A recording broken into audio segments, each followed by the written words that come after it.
Fred is dead. So is Grace. And Henri is on life support. Fred had started with high hopes, attaining the enviable status of Category 1 hurricane when he blasted over the Cape Verde Islands on Monday, August 31. But he didn't have the stamina. The National Hurricane Center, NHC, in Miami, Florida, soon had him downgraded to a tropical depression. By Sunday, September 6, Alabama media group meteorologist Leigh Morgan was reporting that poor Fred had lost his defined center of circulation and could no longer be considered a tropical cyclone. The remnants of Fred were located about 1,200 miles southwest of the Azores in the central Atlantic and had 30 miles per hour winds according to the 4 p.m. CDT advisory from the Hurricane Center, Morgan wrote. What was left of Fred was moving north-northeast at 10 miles per hour. Tropical storm Grace had also started off with great promise, but, like Fred, suffered the ignominy of downgrade to mere depression. By September 9 the National Hurricane Center's bulletin was all but writing her obituary, with a report on her remains. The bulletin headline read, Grace degenerates to an open wave. Satellite data indicate that Grace no longer has a closed circulation and is now an open wave, the center reported. At 1100 am AST, 1500 UTC, the remnants of Grace were located near latitude 14.5 north, longitude 49.0 west, the bulletin continued. The remnants are moving toward the west near 18 miles per hour. 30 kilometers per hour, and this general motion is expected to continue over the next couple of days. With the demise of Fred and Grace, many climate alarmists undoubtedly were pinning high hopes on Hurricane Henri, but he is also a big disappointment. The NHC bulletin for Friday, September 11, carried this headline. Henri dissipates. This is the last advisory. The bulletin reported the news of Henri's decline. At 500 p.m. AST, 2100 UTC, the remnants of Henri were located near latitude 40.0 north, longitude 58.5 west. The remnants are moving toward the north-northeast near 24 miles per hour, 39 kilometers per hour. The 2015 hurricane season has been, largely, a fizzle, a dud, and it looks like it may end quietly, without any major destructive events. According to a new study by prominent hurricane researchers, 2015 will probably be below normal in activity, as were 2013 and 2014. All of the above is good news, of course, for residents of our eastern seaboard, Gulf Coast, and the Caribbean islands, but it does play havoc with the fright-peddling scenarios of the climate activists, who have been insisting for years that anthropogenic, human-caused global warming or AGUA is causing more frequent and more destructive extreme weather, including more intense hurricane and tornado activity. After all, the upcoming UN Sustainable Development Goals Summit, September 25-27, and the big UN Climate Summit in Paris in December are counting on maximum panic over global warming in order to win approval of their massive scheme to shackle the planet with draconian new controls over all human activity. Likewise, the tornado season this year failed to deliver the punch that the alarmists were counting on. As we reported in March, the U.S. tornado count for March 2015 stands at 0. That's right, 0. Zilch. Nada.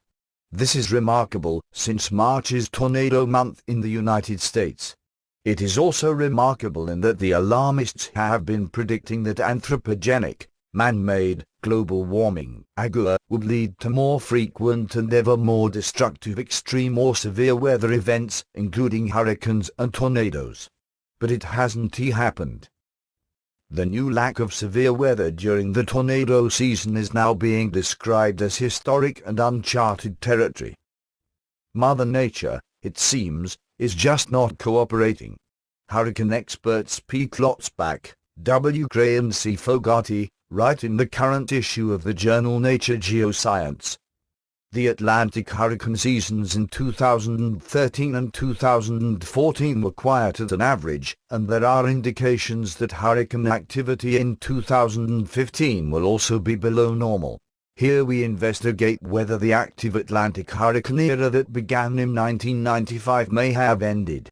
To this end, we assess hurricane variability in the Atlantic since 1878, along with a proxy for the Atlantic multi-decadal oscillation, AMO, whose positive phases have been noted to be closely linked to active periods for Atlantic hurricanes.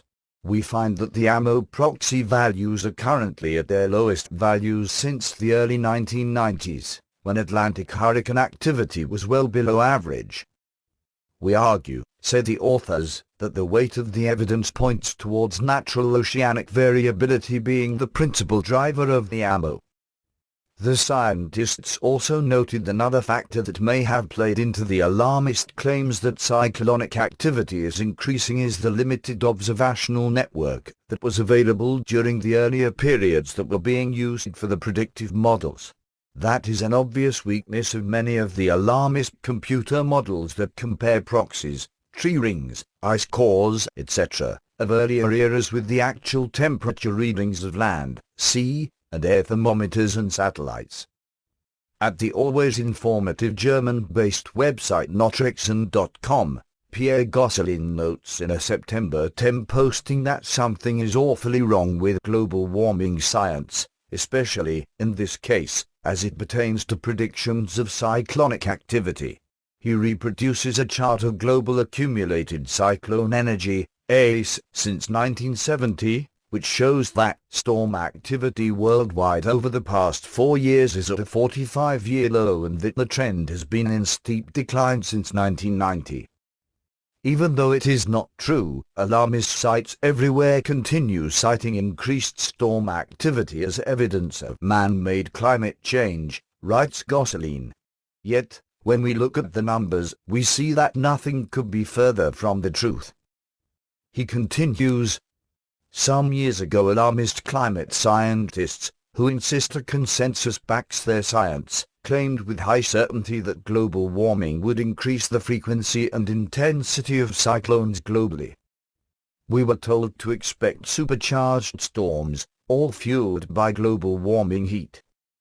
Well, something must be awfully wrong with their science. The exact opposite is true. The same has happened with temperature, global sea ice, and snow cover.